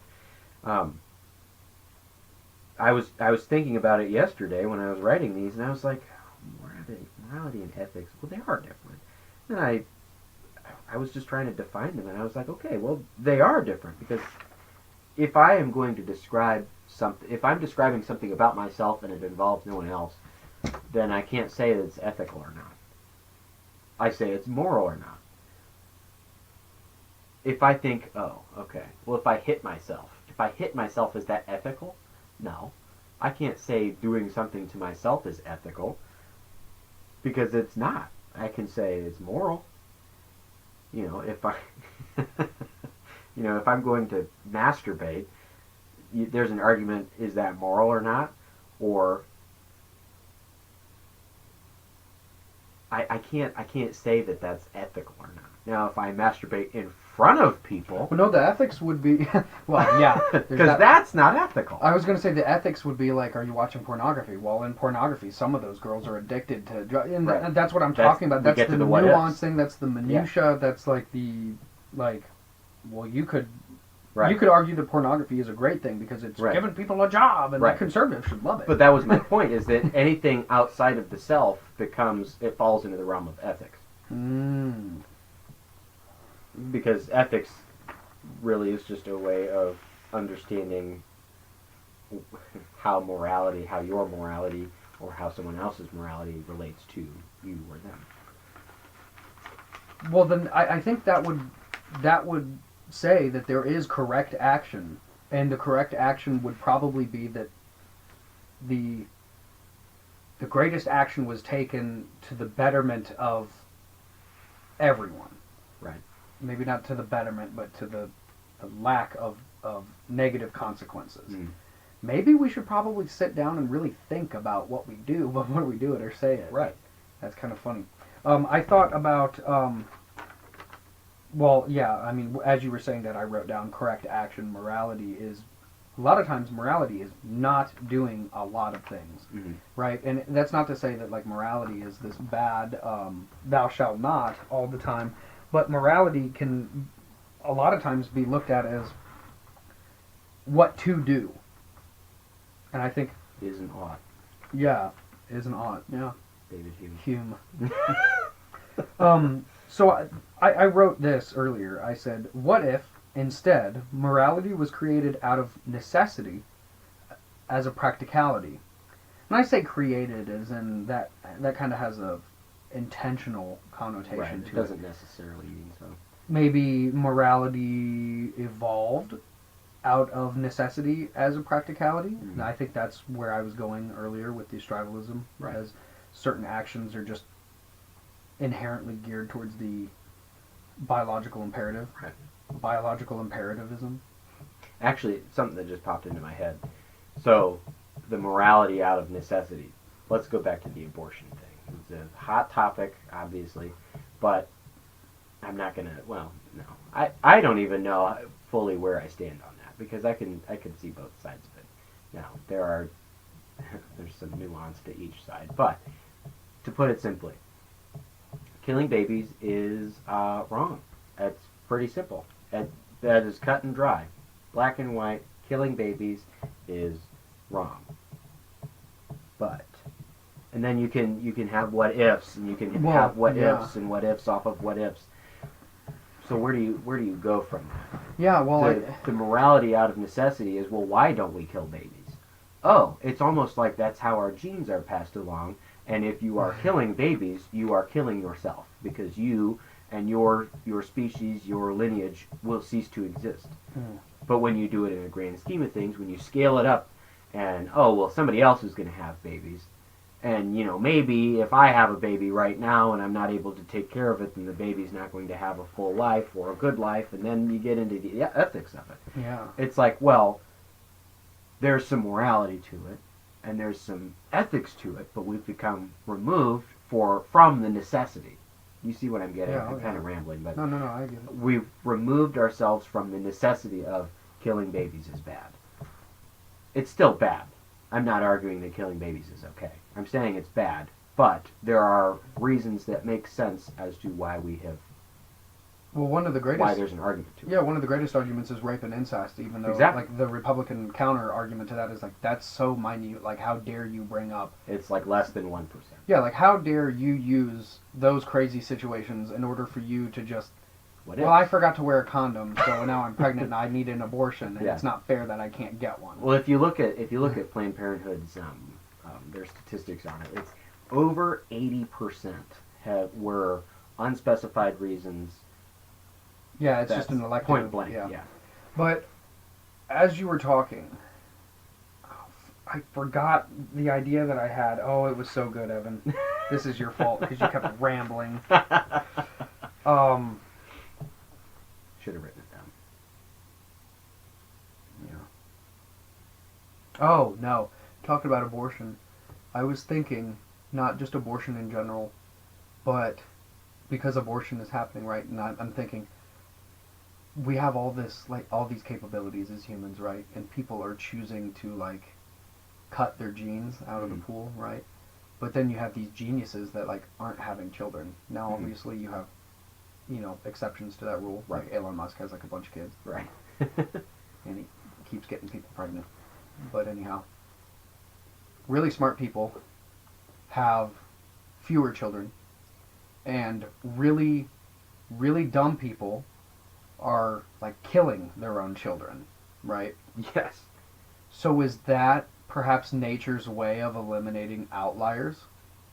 It's eliminating genius and it's eliminating stupidity, and it's kind of putting everyone else in the middle of the bell curve. Like, Well, that's that's the interesting, main actually. group of survival. That is an So- interesting thought. Because usually when you and I have talked about extinction and survival, right, we talk about how 99.9% of everything has ever died. Right. What if the most average thing is the only thing that survived? Right. Which is probably more than likely the case. It was the most average. Well, absolutely. Well, yeah, the largest. generally, yeah. It wasn't necessarily the largest population survived, but it was like the most average, the most adaptable, Mm. right? Because they weren't too far one way and they weren't too far another way. Right. So what if there was an extinction? Wow. I What can if- see the gears turning. Yeah. Oh, they're turning. I need oil though. What if for each species there is, well, there's the biological imperative which defines all living organisms, right? Right. But then each species has their own set of instincts. Well, maybe that's more like maybe that narrows down a lot of life, right? Like, oh my gosh. Okay, every living organism has the biological imperative.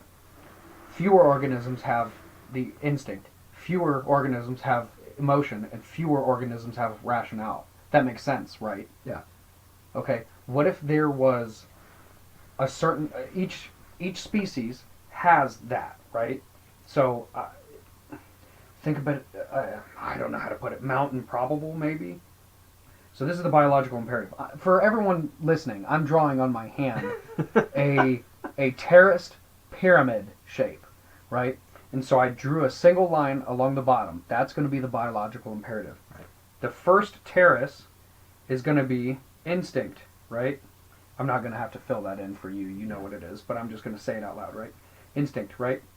So a lot of species have this, right? And so the next steps up are smaller, but what if we're talking about multiple species, right?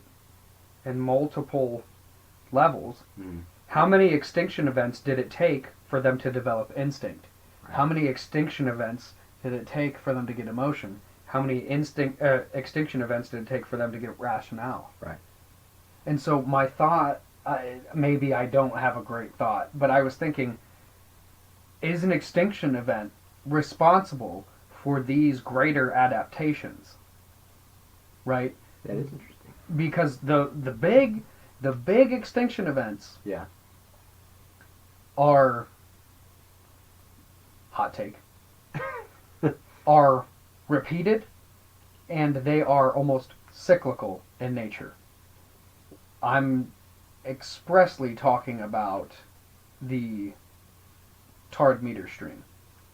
It happens twice a year. We pass through, right? And they think a lot of times that we have seen impacts on this planet in late June, early July, late October, early November, because those are the two times we pass through the stream in a year. Right. Right? And they're thinking like major extinction events happen then.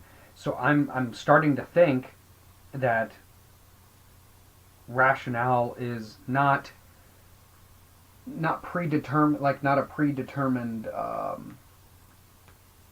facet of our capabilities for us to exist, but it's like either that's the reason why a species can survive, or if that's, I don't know, because like we're following. Yeah, I mean, that's as far as my thought went, but I was thinking like, if each tier is like the result of an extinction, or maybe a series of extinction events, like maybe that's why fewer and fewer species have something, like it's the great narrowing down of things. Right.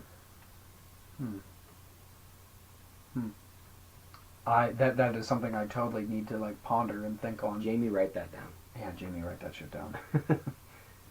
Yeah, because every species is going through this series of tiers, right? Yeah.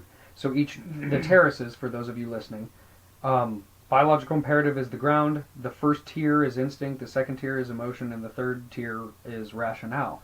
That's not to say that rationale is the peak, or the top, and that's not to say that humans are even on top of the rationale. It begs the question of what's going to happen, what needs to happen to us in order for us to ascend to that next step, or that next tier. Yeah. Well, I mean, yeah, survival is about being one step ahead. Right. And the thing about rationale that we've developed is we can plan ahead. We can look kind of beyond into the future. Right.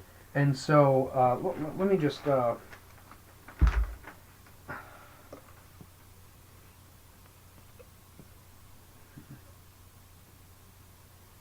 Yeah, no, I'm thinking... Because I started thinking about that right after I said, like, maybe... It just when you were talking about abortion, it just made me think of like maybe the most average of a species is what's going to propagate, and so I don't know if that allows us to grow though. If you have the most average of something, that would essentially mean like you're not unchanging, but I don't know, the more creative elements usually do get wiped out in greater numbers. It can. Well, it's I think It's about a interesting. bell It's a curve. weird Okay. balance between the two because you have to have outliers to push the boundary, but the outlier at the bottom gets eliminated. The outlier at the top pushes the boundary. Yeah, but Everything in the middle has to follow. right. Okay, so yeah, so you do have the 1% that's the leader and the 99 that kind of follow, or Right. if you want to go a Pareto distribution, you have the 80-20, whatever, Right. whatever it may be. Yeah, right? Zipf's law even. Yeah, right. I'm just trying to think of in terms of people, right? Like, say, well, you can't honestly say that lower IQ people are having more abortions and that high IQ people are having less children. That's Without actually an interesting. without the I wanna look data at that. in front of me, I can't honestly say that. But I want to say that it's maybe not average people that are because it's their inability to use like the rationale. Mhm. Well, maybe we're using emotional to be like, well, killing babies is wrong. Like Well, maybe that's we're not what I was rational saying or earlier. seeing Is it. Yeah. well, I go into this with the presupposition of killing babies is Yeah. bad because I know that killing babies is bad. Well, a lot of the argument on the left is, well, it's just not fair. It's not fair for me to have Right. to care for this child and be in a bad spot and like bring the child into suffering. But then it's like, well, yeah, then I've talked about this before. A lot of people, including probably ourselves, more than likely ourselves as well, are the result, are byproducts, if you will, of the Industrial Revolution. And It's consequences. its consequences. Because in terms of nature, right, we weren't supposed to exist. Maybe we weren't supposed to exist at all.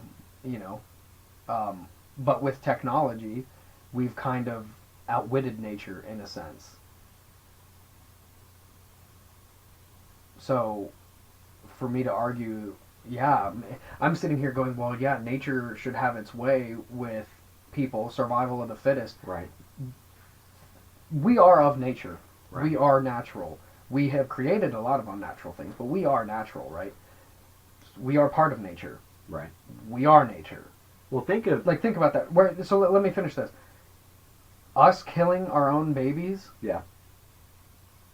might be a force of nature Oh, absolutely. doing survival of the fittest. I think it absolutely And is. the fittest is probably just the most malleable, adaptable. So, like, I would maybe argue that people that are unfit to continue living in the world of maybe technology or maybe of the changing environment or whatever are killing all these kids. And maybe I shouldn't necessarily be opposed to that. Not because I hate humans and I want to down with the population, Right. but like, If you aren't equipped to have a child, you probably shouldn't. yeah, well, I'm sitting here thinking if we're all byproducts of the Industrial Revolution and like usually the human species wasn't naturally set on track to grow this much, maybe abortion is like maintenance, maintaining a proper balance between resource and population. Because rabbits will kill their babies if they feel like there's not enough food.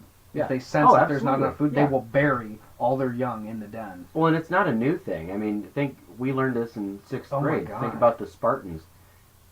If the baby didn't look right, they had no way of testing for deformities or anything like that, or autism or mental disabilities if you couldn't see it. They looked at you, and if you didn't look right, if you came out not right, off the cliff you go. It is that simple. It is that simple. Infanticide isn't a new thing. The reasons for us doing it are different, but as a practice, it is no different. I'd like to bring up, what is the species? Shoot. There is a species of monkey, not an ape, it is a monkey. They're like smaller baboons. They're in India. I can't remember the species. I learned this in my evolution class. Anyway, it's a species of monkey. Their hierarchy or their structure is multiple. I mean, tens of females in a troop and one male. The male mates with all of the females. All of the offspring in that entire troop are from the one sire, the one male. All of the other males, the younger males or the less fit males, the less powerful males, they are cast away. They have to live elsewhere. They work individually or sometimes they work with each other. What will happen is if that, I I'll say alpha male just because it's easier to refer to him. If that alpha male slips up, or he isn't able to defend his troop from the other males that would also like female attention, he gets killed, and every single one of the babies, the small baby monkeys, will get killed. And every single pregnant monkey will be made not pregnant. Because the male that defeated the alpha male is now going to sire children with, or sire offspring with all the other females, and he needs there to be no competition. Isn't that interesting? It makes you wonder if looking at what we are, like nature, looking down for morality is not a very good idea. Maybe this is why we personified and deified ideals so that we look elsewhere, because So we look up at them instead of down on nature. well, not down as in like condescending, but like the ideal might not be in nature because it's like murderous and like not good. maybe that's why there's this idea, and it is in Christianity, that like nature is now corrupted because of our inability to be moral, right? Our inability to align ourselves with the higher ideal corrupted nature as well, so we can't use nature as an argument? not as an argument, but as a source of morality. And so now we started inventing things so that we are no longer like ourselves. I wonder. That is a hot take. Well, That because is not I've good been work. I've been almost sitting here for 2 hours going, yeah, like if we just, like, hey, well, we're part of nature, like, and I've said that in many of, in almost every single podcast, and I've said it many times outside of our recordings. I've always looked at nature as something admirable, and now I'm maybe starting to think that it's maybe not. I don't know, because, well, we're going to do whatever nature tells us to anyway, because we are nature. Nietzsche is turning in his grave. I Maybe out of happiness. Yeah. If we take all of the layers of the onion off, what do we have? Yeah. Well, I think a lot of people look at our action as something outside of nature, above nature, because of our tendency to believe that we are like the peak. And whatever humans do is natural. We fabricate unnatural things, but we are a product of nature, and subsequently, like, what we do is what nature does. Right. Because we are nature as well. We are not. We are not. Nature is not solely us, Right. but we are nature. You know what I mean? Yes. Right. We do not say what nature is or isn't necessarily. Right. But We don't dictate nature. Nature dictates us. in a sense, But we are yeah. still a part of it. That Yeah. is an interesting. 'Cause thought. it sounds really like empowering to go like, oh yeah, whatever I do is natural, but it's not. But in the grand scheme of things, you doing something against the biological imperative is really just helping the species, perhaps. Maybe not by poisoning us with microplastics. But I don't know. Now I need to really look into if nature is well, no, because I said morals are a kind of religious and emotional idea, right? And good and evil are empty. They're just hollow words. Like, without gods, those are hollow. So, should we look at nature as As a source Yeah. of good and evil? maybe should we, well, viewing nature rationally would show us that basically no matter what happens, it doesn't fucking matter. No, not nihilism. Because it does matter. Like I said, Nietzsche the is biological- rolling in his grave out of happiness. Well, the biological imperative, right? If this is if this is a real thing, like if biology really does push us to, do things, right? If that is real, then propagating the species, continuing life, morality, like our actions should be based on that. So it's quite It's emotional. a biological imperative. It's very emotional to go, oh, well, nothing matters. Do whatever you want. But at the same time, you doing that is like you're chemically messed up in the brain. You're giving up. Well, okay, so your thoughts and emotions or whatnot, those are chemicals, right? You're chemically messed up in the brain. If you go against the biological imperative, you'll just get wiped out. Yeah, you'll cause a bunch of chaos along the way, but that's natural selection. Either you allow yourself to die, you put yourself in a situation to die, or you kill yourself. Not necessarily. I mean, like just any random action, like not living according to like how nature said, like. Wow. I'm gonna point this out. You just said how nature said. Yeah, personifying. We're anthropomorphizing it now. Yeah. As nature tends to do, right? Better, yeah. So, I mean, the argument can be made for like homosexuals, right? Yeah. Like that's not fulfilling the biological imperative Right. in any sense. You're fulfilling an emotional need that, and the emotion is kind of emotions are what kind of fucked up and helped our species because I don't know. I think we get emotionally confused because we have a serious lack of needing to survive type deal. Yes. But I'm just gonna glance over that for a second. You're not fulfilling the biological imperative by not producing children, right? And so you'll essentially end your bloodline, Right. and that's It's evolution taking its course. Yeah.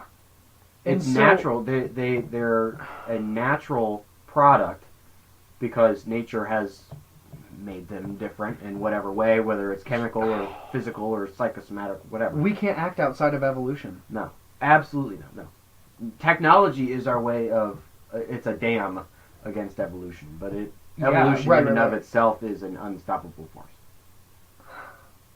I've never thought of that. Yeah. So technology is our. We're gonna come full circle right here.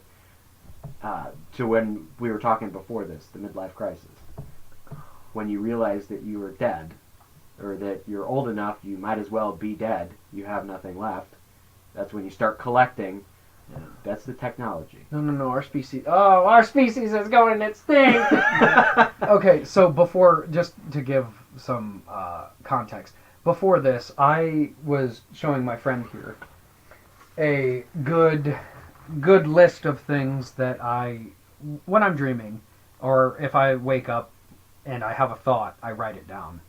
And I wrote in this one, midlife crisis, or midlife crises, are our bodies telling us that we should be dead. And I was thinking in terms of the historical context of, like, usually in history, right? 25-year-old men are dead on a battlefield somewhere. There is no one really older than that, right? And so, basically, when you hit 50, that probably for many hundreds of thousands of years was like the end, like the very end of life for a lot of people, right? And so... Yeah, we can live to be older. It's not impossible. It's just, it didn't happen that often. Right. And so maybe when you hit your midlife crisis in your 40s and 50s, that's your biological clock, your instinctual clock telling you, like, hey, Do something. yeah, you're supposed to be dead right now. Like, you better start hoarding stuff right now. Because Right. when, I don't know if maybe a species does this or not, but, like, we do it. Certainly when we die, like, people bring stuff to the funeral and, like, people were buried with things. Right. Like, maybe that's an ancestral memory or an instinct where we start hoarding things because we're going to die, and so we try to gain resources to keep living. I would argue that technology then, if we're going on that, I'll go down that pipeline. Technology then is our existential way of staving off death. Yeah, no, that's essentially... So if we are to stave off death by using technology, we are to attempt to remove ourselves from the finality of... Well, that's what I was talking about. Technology is the wedge driving us to try to cut the umbilical cord between us and nature, Mother Nature. But as it's it were. but it's it's not absolute. It won't. We are not independent of evolution. Yeah, imagine the umbilical cord being like this indestructible, super stretchy material, and like no matter how we're trying to stab it or whatever, Right. we just can't. And technology is Interesting. technology is Very just not postponing the inevitable, but it's like maybe technology is increasing the amount of suffering rather than decreasing it. I think that might be something to look We into. just came full circle to our first episode. Well, that's it. It's the end of all the podcasts. We've done all of it. The circle is now complete. We've got all of life's problems. That's actually Um, probably a good stopping point. Yeah. Well, I certainly have a lot more questions than answers.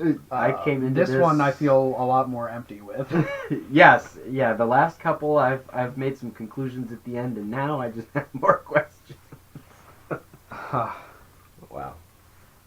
Books that I read kind of before this. Obviously, we already mentioned Nietzsche. We mentioned him a lot. But Beyond Good and Evil, that is Classic. an essential read. If you must read another book after that, that would be Thus Spoke Zarathustra, Another classic. another classic. Aristotle, Nicomachean Ethics, that's a must read.